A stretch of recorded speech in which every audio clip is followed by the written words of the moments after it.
Yeah, hey everyone, this is Amit and you are watching the Amit Miglani show. So welcome everyone. And today we have a very special guest, Mr. Jain. So thanks for joining in. I have seen your LinkedIn profile. It's too impressive actually. And I like to request you, thoda sa, please introduce karo for our audience. Would love to hear from you. Yeah, over to you, sir.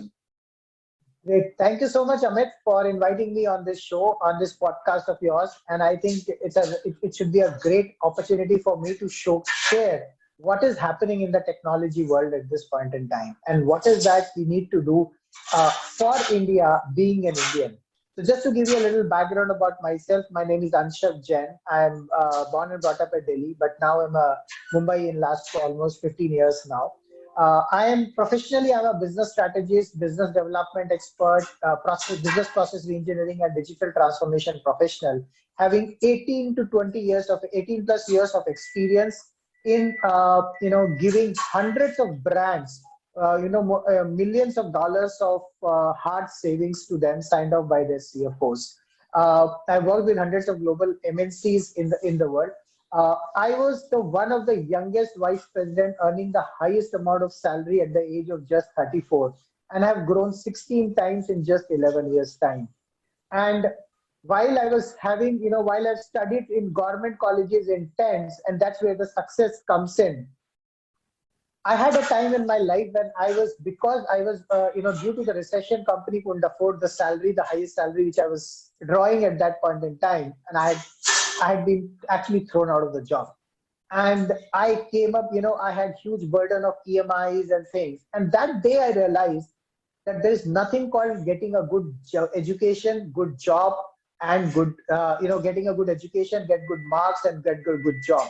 It's not going to be sustainable. It's not going to be long-term beneficial for anybody. And that's where I started venturing into an entrepreneurship journey.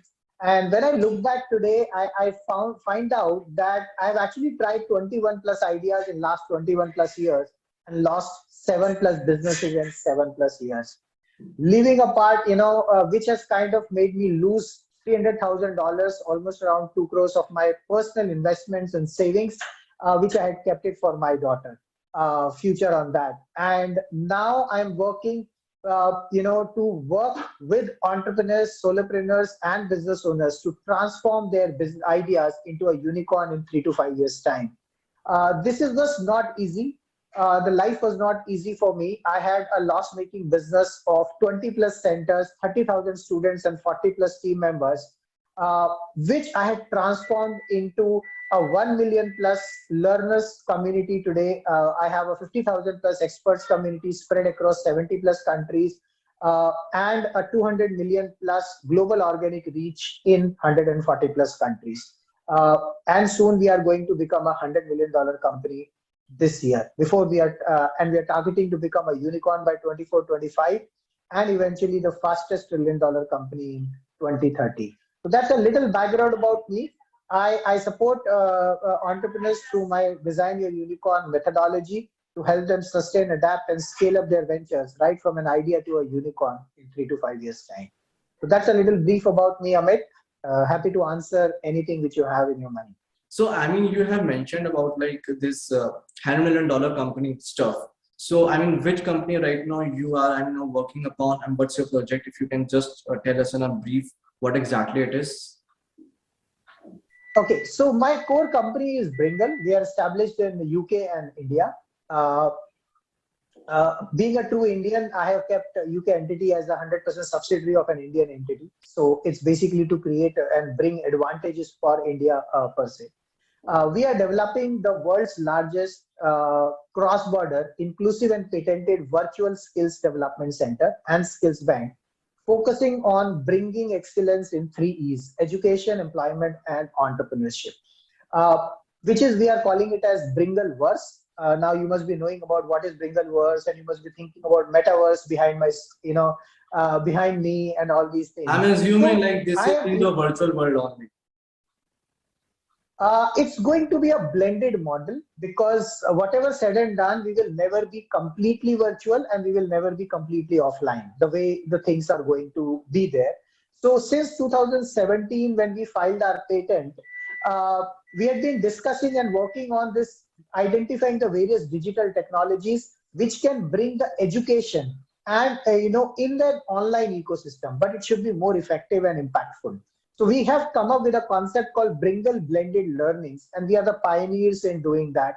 Nobody has been talking about blended learning since that, especially before COVID. Okay, after COVID, people have started thinking about or talking about blended learning, but we have been propagating and having our Bringle blended learning platforms way back in since 2018. So our first version was launched on 20th May 2018, and this year we'll be completing 4 years into that. So we are now taking up it to a next level with Metaverse coming in, Facebook coming in with their own virtual reality platform for social media and gaming. And not just Facebook. Actually, there are so many right now. And a lot of people are not aware on that. But we are now creating Bringleverse, which is Bringle Metaverse in education, employment, and entrepreneurship. So I would happy to know more about any other questions. Yeah, I mean, I'm also very curious to know more about your company. But before going further, I'd like to request you if you can please touch the points like on Metaverse. Like, I mean, there are different Metaverse right now going on. So around 3 or 4 months back, when Facebook has launched about this Meta and when they have changed the company, so now it becomes a buzzword, and now people know start knowing more about it. But it was I mean, a lot of big companies are already working on this, right? So can you please touch more about like how exactly the kind of a stuff is right now going on in Metaverse across the world, and what's the future? I mean, the way you look at the Metaverse, because everyone has its own definition, and you are right now working from a very long time into this, from last 4 years or 5 years. So what's your take on this? Okay, so very good question. I think I would like to start with the how the word coined by Facebook as Metaverse. So Metaverse is nothing but meta plus universe. So it is Meta's universe. That is why it is called as Metaverse. So when you have a virtual reality, a platform wherein anybody who is there, they will get access. It's like your own home, but it's a virtual home. There are access doors, and unless you have those access keys for you, you cannot enter into the ecosystem. And once you're there, you are being part of that entire family, whoever is part of that, your home. But only thing is, it is virtual and people from globally can enter into it and join you for whatever you want to do, party, education, teaching, or you could do it gaming, you could play around, lot of other things which can be done over there. You can even have lounges over there. You can even have birthday parties over there. You can invite people from all across the globe. So it is basically a virtual world or a universe of Meta. That is how it becomes Metaverse. So that, I think, understanding is very, very important for everybody to know, that there is a specific reason why Facebook has changed their name to Meta, because Meta is very well associated with the data analytics industry. It's all about data today. It's all about data, and it's called data is the new oil. So if you see the data if there is a very famous term, is called metadata in the IT transformation. Right. Metadata is a large chunk of data stored in complex servers or hard drives and processed accordingly, for which there are quantum processors which are going to come by 2024, 2025. Now, the Facebook has actually spent almost $60 million just to take that trademark of the name word Meta, and then change the company name to Metaverse, or Meta actually on that. Now, using that thing, they are going to build up a huge data platform as well as a virtual reality platform. And that is the combination of that is called as Metaverse.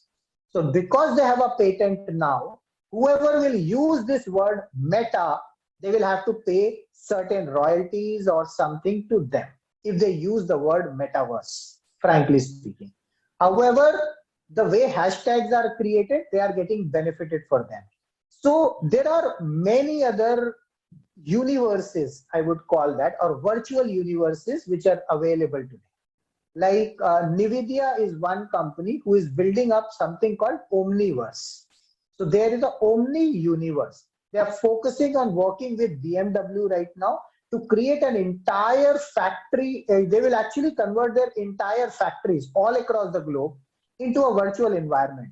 And then they will be strategizing using the supply chain management aspect, process excellence, and creating the better, efficient, and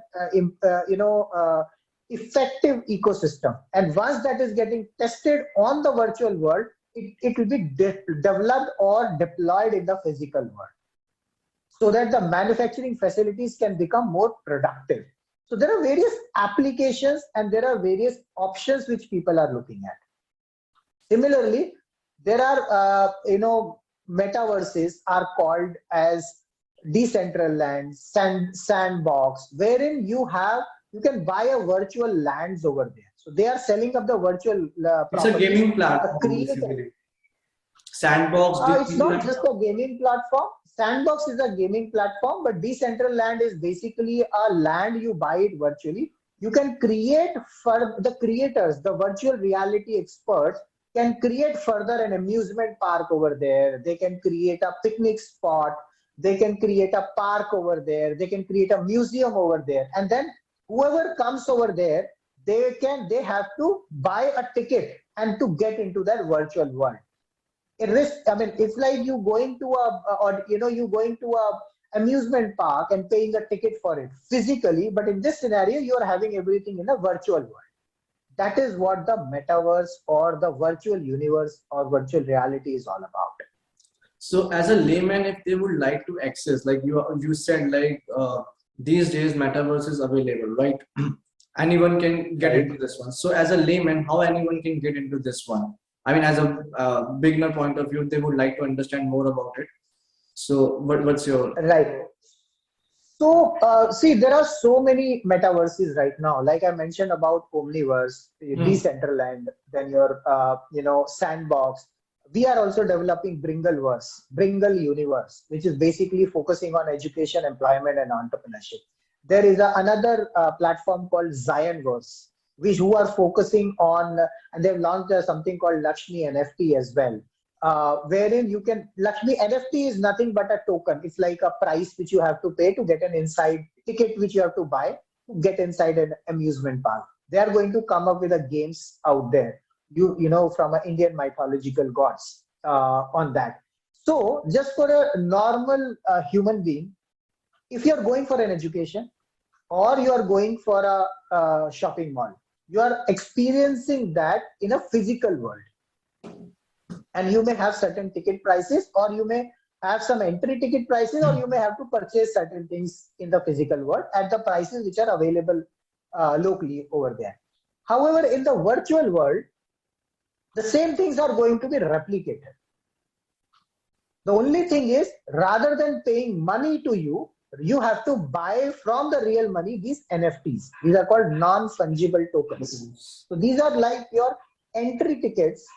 If you want to go to an amusement park or you want to play a game, you need to buy that ticket.